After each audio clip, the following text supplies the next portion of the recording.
Interactive पे इनको दिखा दिया था। इंटरेक्टिव पे हमने देखा कि आउटपुट वोल्टेज आपकी वही रिक्वायर्ड करंट है और आउटपुट वोल्टेज भी हमारी 55 वोल्ट जिस पे डिज़ाइन किया था वही मिली।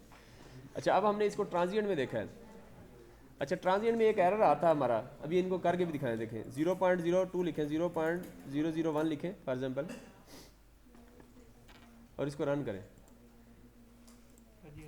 तो ये देखें, आपने देखा कि ये इस तरह की एरर आ रहा था। ट्रबल शूटिंग आपको आ रहा था कि आउटपुट वोल्टेज तो हमारी ये होनी चाहिए ना, आउटपुट वोल्टेज 55 वोल्ट होनी चाहिए, तो ये आपको आ रही थी 27। ये सिर्फ इसलिए आ रही थी क्योंकि हमने टाइम कम रखा था, एक साइकिल के लिए रखा था, तो अभी ट्रांजिएंट टाइम चल रहा था, तो ये थोड़ा सा टाइम लेता है अपनी रिक्वायर्ड वोल्टेज को मेंटेन करने के लिए। उसको कहते हैं, वो जब टाइम वो आता है उसको कहते हैं स्टडी स्टेट टाइम, और उससे पहले जो चेंजिंग हो रही होती है उसको कहते हैं ट्रांजिएंट टाइम।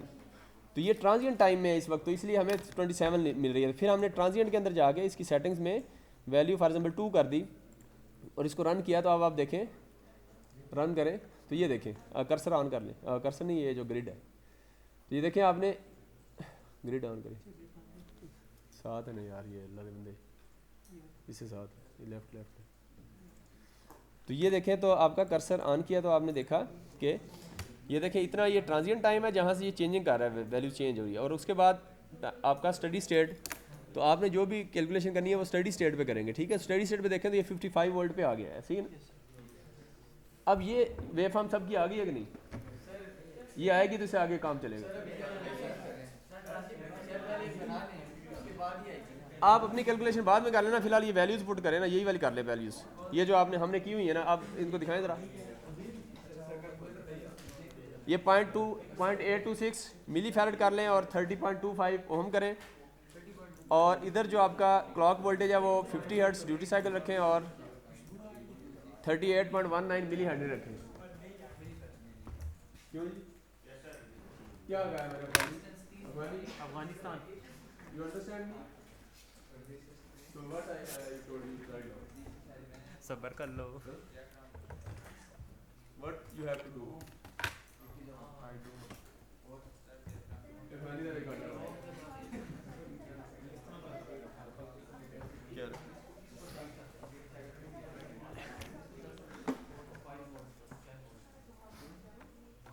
कोई, तो यही वैल्यूज रख लें जो हमने रखी हुई है, ठीक है। The same values you can use right now. अच्छा, अब जब ये वैल्यूज आ गई हैं आपकी, तो अभी तक हमने क्या किया, बूस्ट कन्वर्टर डिजाइन कर लिया, और बूस्ट कन्वर्टर इंटरेक्टिव में हमने उसकी आउटपुट वोल्टेज करंट देखी, बिल्कुल सेम है जो हम रिक्वायर्ड चाह रहे थे। अब हम अपने ऑब्जेक्टिव पे आ रहे हैं। बूस्ट कन्वर्टर के बाद हमने ये देखा था कि ऑब्जेक्टिव के अंदर, ये दूसरे ऑब्जेक्टिव में रिपल वोल्टेज और रिपल करंट की बात हुई थी। तो अब हम रिपल वोल्टेज और रिपल करंट देखते हैं इसमें। ट्रांजिएंट में जाके हमने इस वोल्टेज को जो वेव फॉर्म है, इसमें किसी भी जो स्टडी स्टेट की कंडीशन है ना, इसमें कहीं भी आप इसको जूम करें, ऐसे ये जूम करेंगे तो आपको रिपल नज़र आएंगे, ये ठीक है, ये रिपल नज़र आ गए, ठीक है। इसको थोड़ा और कर लें जूम ताकि कुछ रिपल आए, बस ये आपके वोल्टेज रिपल हैं। अब हमने देखना है कि ये वोल्टेज के रिपल कितने होने चाहिए। हमने इनपुट डाटा में बताया था कि वो 1% ऑफ आउटपुट वोल्टेज होने चाहिए, तो आउटपुट वोल्टेज हमने 55 रखी है, तो 1% मीन ये 0.55 वोल्ट होने चाहिए या उससे कम होने चाहिए, ऐसी है ना।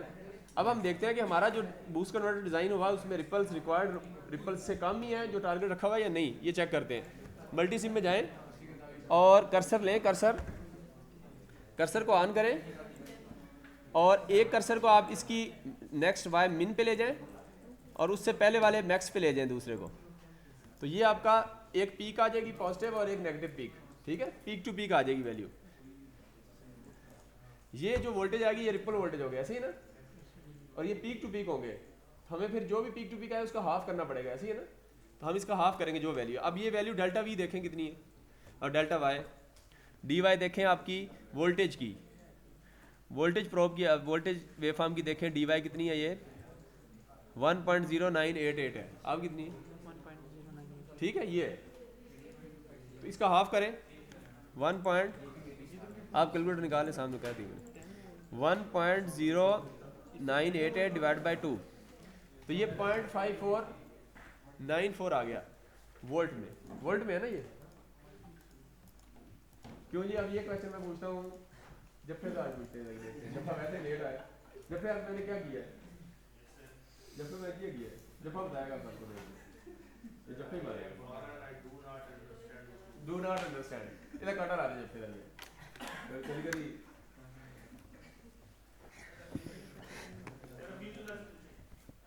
फीजला से अगली तो पूछते हैं। अच्छा डी वाई नहीं समझ आई?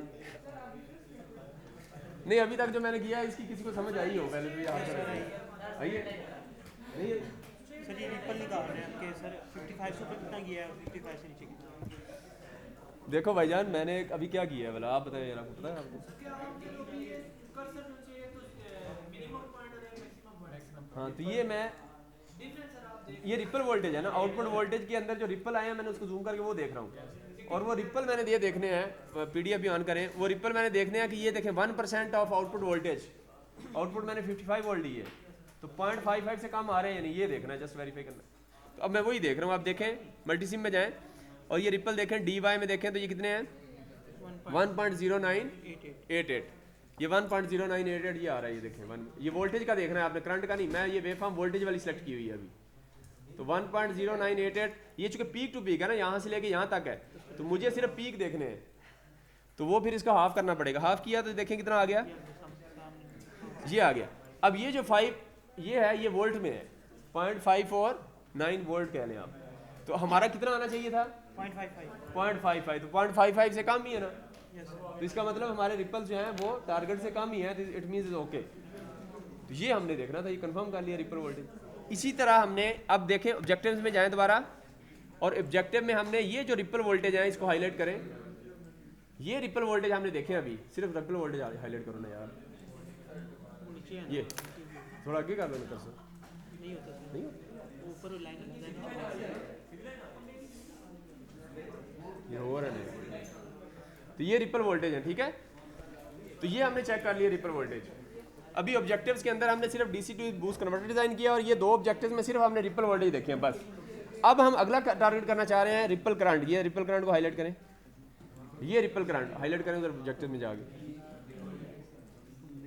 ये रिपल करंट हमने देखना है, ठीक है। अब मल्टीसिम में जाएं, इसको ऑटो जूम करें दोबारा, पहले हमने वोल्टेज देखी, अब करंट को देखते हैं, सेम प्रोसीजर फॉर करंट।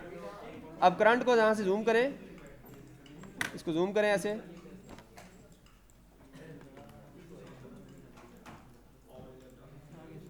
आया रिपल, हाँ ये देखिए ये रिपल है आपके, इसको ऐसे कर लें, हाँ ये देखिए रिपल आ गए आपके।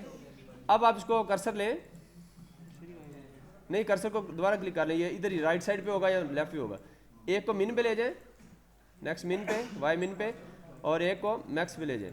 तो इनके दरमियान डी वाई देखें, करंट का देखना है, करंट का कॉलम देखना है आपने, करंट का, ठीक है।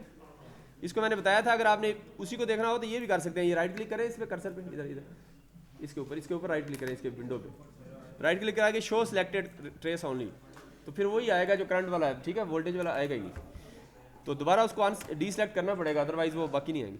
तो अब आप देखें तो इसके अंदर करंट में डी वाई देखें तो 36.322 मिली, ऐसे इतना ही है ना, ये डी वाई इनका डिफरेंस, इनका हाफ लेना है चूँकि हम, तो इसका हाफ करें आप, 36.3225 डिवाइड बाई 2, तो ये 18.16 आ गया, ऐसे ही है ना। तो 18.16 जो है वो आपके मिली में है, मिली एम्पेयर आना चाहिए, ऐसे ही ना। तो हमने अब देखें पीडीएफ में देखें ज़रा 10% ऑफ करंट, तो करंट कितना था शाम हमारा, हाँ तो 10% कितना आएगा 0.18 एम्पेयर आपके होने चाहिए मैक्सिमम। तो हमारे पास कितने आए मिली में सर, ये हमारे मिली में, तो हमारे जो है वो 0.018 है, तो काफ़ी कम है रिपल्स करंट से, तो ये भी टारगेट हमारा अचीव हो गया, ठीक है। तो अब हमने देखा कि जो भी हमने रिपल करंट और रिपल वोल्टेज के लिए बूस्ट कन्वर्टर डिज़ाइन करना था, उसी रिपल्स पे या उससे कम रिपल्स पे हमने अपना बूस्ट कन्वर्टर डिज़ाइन किया, ये वेरीफाई हो गया। क्या नहीं आ रहा सर, वो टाइम वाली बात आपको निकला है, टाइम वाली किस दोबारा, ये वाली का करंट, अच्छा हाँ ये जो है ना, ये देखिए आप ग्राफ देखेंगे ना, ग्राफ ऑटो जूम करें जरा ग्राफ, ये देखें ग्राफ जो है ना, ऑटो जूम, हाँ ऑटो जूम करें, ये जो ग्राफ है ना शुरू में देखें, ये टाइम आपका तकरीबन ये टाइम कितना है जब तक स्टडी स्टेट में नहीं आया, तो 0.2 सेकंड तक तो ये स्टडी स्टेट में नहीं है, चेंज हो रहा है। तो आप अगर 0.2 ट्रांजिएंट में रखेंगे, ट्रांजिएंट के अंदर वैल्यू अगर इधर देखें 0.2 रख दें अगर फॉर एग्जांपल, तो चेंज हो रहा होगा। अभी स्टडी स्टेट भी नहीं है, आप रन करें ज़रा 0.2 पे, तो ये देखें वेरी हो रहा है, सही है। तो अगर पॉइंट ये देखिए अभी भी चले 55 पे तकरीबन आखिर में वो लग रहा है कि 55 पे आ गए, लेकिन ये ट्रांजिएंट मोड है, ये ट्रांजिएंट के अंदर आपने एनालिसिस नहीं करना, स्टडी स्टेट के अंदर कंडीशन। अच्छा अब आप ये करें कि इसको 0.2 की बजाय 0.1 करें, अब रन करें, तो अब आप देखें ट्रांजिएंट के अंदर अब 0.1 की बजाय आप 0.001 कर लें, 0.001 करेंगे तो अब आप देखें 0.001 करेंगे तो अब आप देखें रन करें तो आपको ऐसे लगेगा जैसे आपकी आउटपुट वोल्टेज 30 वोल्ट या 28 वोल्ट है। तो ये वो ट्रबल शूटिंग का आपको बताया था कि असल में आप वो ट्रांजिएंट के अंदर है, तो ट्रांजिएंट में वो बिल्कुल आपने वो शुरू वाली वैल्यू ली है जब अभी स्टार्ट हुआ था, तो वो आउटपुट वोल्टेज स्टार्ट जब हुई है तो वो वोल्टेज शो कर रहा है, ठीक है। तो इस इशू को आपने सॉल्व करना है, तो आपने टाइम को बढ़ाना है, ठीक है। टाइम जितना मर्जी रखें, बस स्टडी स्टेट कंडीशन फुलफिल हो जाए, ठीक है। तो अब अभी देखें तो आप देखें अभी आप 1 भी रख लें तो इज़ ओके, देखिए 1 भी रख लें, आप देखें ना इस ग्राफ को, या 0.5 भी रख लें तो इज़ ओके, तो आपको उससे अंदाज़ा हो जाएगा। अच्छा अब आप देखें कितना रखना है, वो देखें इससे आपने मैंने एक साइकिल लिया था सिंपल, वो 0.001 जो लिया था वो 1 किलो हर्ट्ज़ का कितना बनता है अगर मैंने एक साइकिल लेना हो तो, मगर एक पॉजिटिव नेगेटिव साइकिल लेना और मेरी 1 किलो हर्ट्ज़ फ्रीक्वेंसी हो तो वो मैं कितना रखूँगा साइकिल, 0.0 है यार। लास्ट टाइम मैंने आपको बताया ना 50 हर्ट्ज़ का साइकिल हो, अगर 50 हर्ट्ज़ फ्रीक्वेंसी हो तो आपने पॉजिटिव नेगेटिव एक कंप्लीट साइकिल देखना, तो टाइम कितना रखूंगा ताकि उस टाइम में पॉजिटिव साइकिल दोनों आ जाए, 1/f बस। तो 1/50 था तो वो 20 मिली सेकंड आया था, इस तरह ये आएगा। लेकिन हम एक साइकिल देखेंगे तो वो भी ट्रांजिएंट के अंदर ही है एक साइकिल, हमें मल्टीपल साइकिल्स देखने पड़ेंगे, टाइम ज़्यादा लेना पड़ेगा ताकि हम वो करें, ठीक है। अच्छा अब हमने रिपल देख लिए हैं जी, आपका ग्राफ आ ही नहीं रहा, करें जरा रन करें, अब रन करें। तो ये हमने रिपल्स भी देख लिए, ऐसे ही है ना।